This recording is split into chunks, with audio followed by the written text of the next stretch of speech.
Polisi adalah institusi yang seharusnya melindungi dan mengayomi masyarakat. Namun di berbagai negara, termasuk di Indonesia, kepercayaan publik terhadap polisi seringkali menurun. Tidak jarang kita mendengar ungkapan ketidakpuasan, bahkan kebencian terhadap aparat penegak hukum ini. Mengapa hal ini terjadi? Mari kita bahas secara objektif berdasarkan data dan fakta yang ada.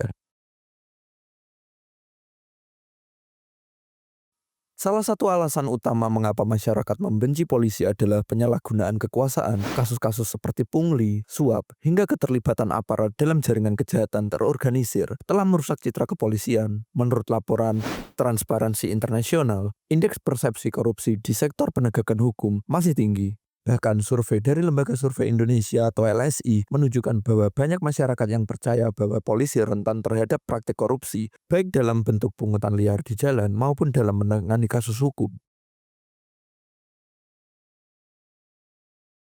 Kekerasan yang dilakukan oleh polisi juga menjadi faktor utama ketidakpercayaan masyarakat. Banyak laporan tentang penggunaan kekuatan berlebihan, baik saat demonstrasi, penangkapan, maupun dalam interogasi. Menurut laporan Komisi Nasional Hak Asasi Manusia atau Komnas HAM, sepanjang tahun terakhir terjadi ratusan laporan pelanggaran HAM yang dilakukan oleh aparat kepolisian. Kasus-kasus seperti salah tangkap, penyiksaan tersangka, hingga kekerasan saat mengamankan aksi demonstrasi seringkali menjadi sorotan publik.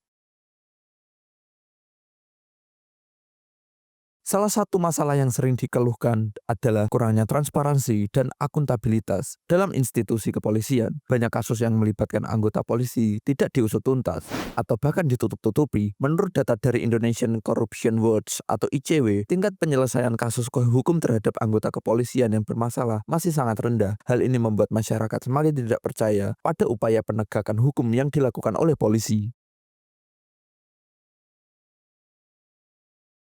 Selain korupsi dan kekerasan, banyak masyarakat mengeluhkan pelayanan polisi yang tidak profesional, mulai dari lambannya penanganan laporan, diskriminasi terhadap masyarakat miskin, hingga perilaku arogan anggota kepolisian di lapangan. Dalam survei yang dilakukan oleh Lembaga Kajian Kepolisian Indonesia, banyak masyarakat yang merasa bahwa polisi lebih cepat merespon kasus yang melibatkan pihak berpengaruh dibandingkan rakyat biasa. Hal ini semakin memperparah citra buruk kepolisian di mata masyarakat.